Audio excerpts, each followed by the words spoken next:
Buenos días, José, adelante. Bueno, gracias, Julio, y buenos días para toda la audiencia local e internacional. Recuerden que hoy es lunes y los lunes siempre les recomendamos a ustedes vincular la alimentación al deber, a los compromisos, al trabajo, al tipo de trabajo, al tipo de estudio y no al placer, porque si asocian la alimentación todos los días al placer, se van a enfermar. Y todavía no tenemos en la República Dominicana una política de estado de alimentación y nosotros no tenemos ningún criterio científico para saber cómo debemos alimentarnos. Tenemos que hacer un esfuerzo particular. Los que sí tienen algún problema van a un nutricionista. Es muy difícil una persona que vaya a un nutricionista si no tiene problema. Y ese es un error grave en materia de alimentación.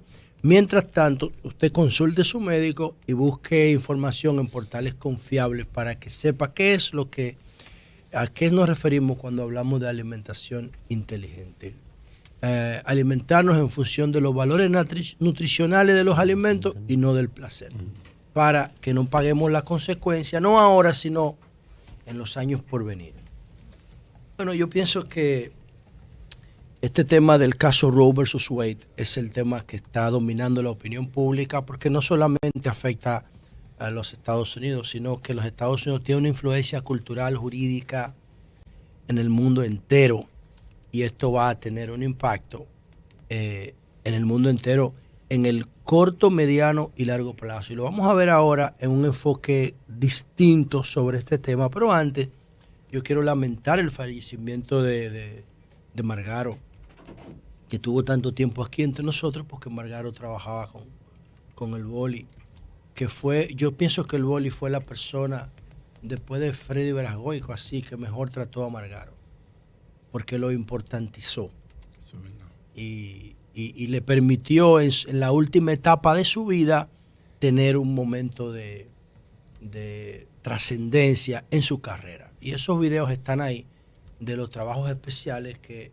el boli le hizo a Margaro. Margaro murió en una pobreza extrema en Herrera. Vi un video de los vecinos diciendo que el jueves Margaro no podía pararse de la cama el jueves pasado y que le iban a llamar un 911 y él dijo que no, que se iba a recuperar.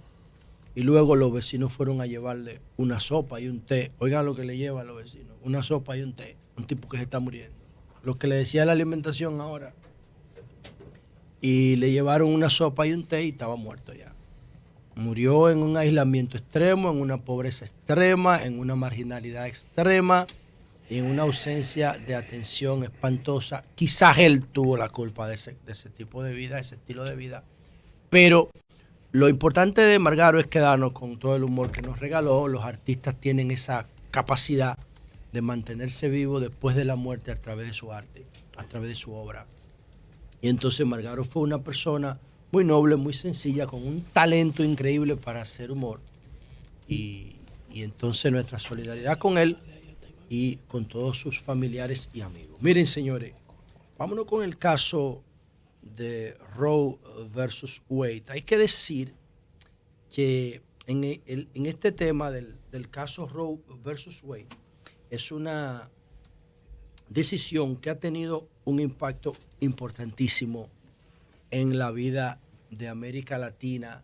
Ustedes se ponen a ver lo que se ha dicho siempre de la gestión de Rudolph Giuliani en Nueva York. Bueno, Rudolph Giuliani llegó a Nueva York a principios de los 90, cuando el caso Roe versus Wade tenía 20 años. Lo que significa que dejaron de nacer cientos de miles de neoyorquinos en esos 20 años. Y esos neoyorquinos, ¿a qué franja de la sociedad pertenecían? ¿Quiénes son los que abortan? El aborto es una norma para pobres. Los ricos no se afectan con el tema del aborto, porque los ricos tienen la capacidad de moverse donde se permita, de tratarse como quieran con los mejores médicos, de llevar los médicos a su casa, a su finca, sin que nadie se entera. O sea, el aborto es una norma que se le aplica a los pobres, a los que no pueden, tienen dinero para pagar.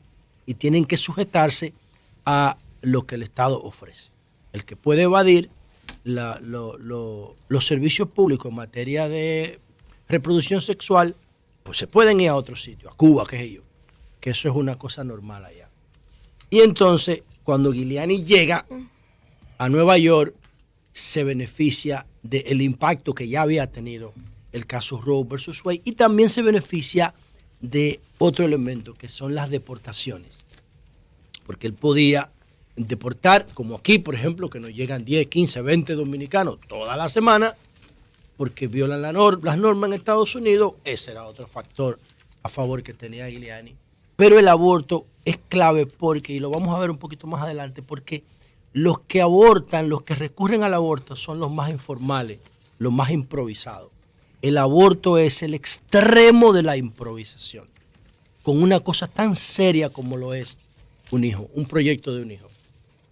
Y entonces afecta a los más pobres, a los menos empoderados, a los más informales, a los más marginales, es lo que más afecta el tema del aborto. Pero antes de hacer dos lecturas más sobre el tema del aborto, yo quería decir lo siguiente. Se llama Roe versus Wade, ¿por qué? Bueno, porque el nombre de Wade era el fiscal en Texas que enfrentó a dos estudiantes de derecho, ya murió una recientemente, que representaron a Jane Roe. Jane Roe no es un nombre ficticio, en realidad no existe. El nombre real de la persona que fue representada por las dos estudiantes de derecho era Norma Markovi, una persona, una loca, una persona metida en problemas serios de comportamiento, en problemas serios de adicciones. A los 12 años asaltó una tienda en una estación de combustible, a los 12 años. Y tuvo 3 hijos, no solamente el caso de que generó la sentencia Roe versus Wade, sino que ella tuvo 2 hijos más. El primero, la mamá aprovechó que ella estaba drogada y le cambió la niña por una muñeca. Y le quitó la niña porque ella la dejaba sola, se drogaba delante de la niña y no había garantía. Y entonces aprovechó que estaba drogada y la puso a firmar una autorización de adopción. Y se la quitó la abuela, la mamá de ella. La segunda la dejó abandonada, el segundo hijo que tuvo.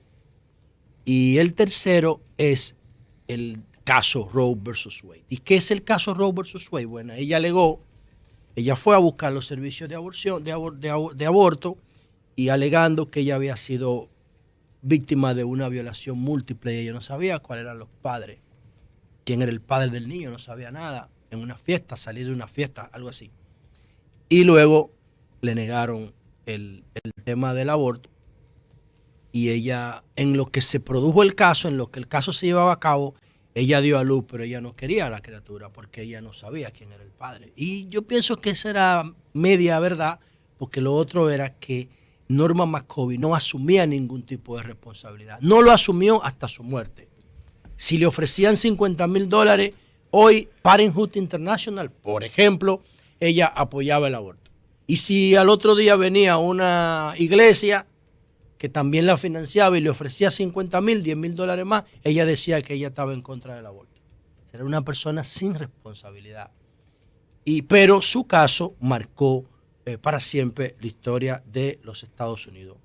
Y entonces, en el fin de semana que ya se conocía, porque ya nosotros habíamos hablado del borrador que se había filtrado de la sentencia de la Corte Suprema de Justicia, que fue la Suprema Corte de Justicia en 1973 que falló el caso Roe versus Wade contra el fiscal Wade de Texas. Y esta sentencia ahora fue derogada por la Suprema Corte de Justicia, que hay que decir algo que la gente quizá no ha reparado en eso. Lynch Fitt es la fiscal del estado de Mississippi. Y ahí doña Consuelo hablaba más adelante de una organización de salud reproductiva que se llama Jackson. ¿Qué pasa? Que en Mississippi, algo con lo que yo estoy de acuerdo, yo estoy de acuerdo con el aborto del embrión, pero yo no estoy de acuerdo con el aborto del feto. Yo estoy de acuerdo con el aborto de embrionario, pero con el aborto del feto no. Eso no le veo sentido. Eso extrema los niveles de improvisación. Entonces, la Organización de Salud Reproductiva Jackson buscaba que se derogara una ley que hay en Mississippi que prohíbe el aborto después de 15 semanas. 15 semanas. Un abuso. Entonces, ellos querían que fuera hasta el mes 8. Y eso, y buscando exactamente, fueron por lana, como decía don Álvaro, y salieron trasquilados, porque entonces la Suprema no solamente atendió la solicitud del fiscal, sino que eliminó el precedente jurídico de Roe versus Wade y se ha creado un caos. Y el de Casey también. Sí. Los dos anteriores. Sí, eliminó. Pero ya el de Casey, porque recuerden ustedes que el presidente de la Suprema Corte de Justicia no apoyó la eliminación del caso Roe versus Wade. Entonces, él entendía que Mississippi tenía razón en mantener la prohibición del aborto después de la semana 15, pero no había que derogar Roe versus Wade.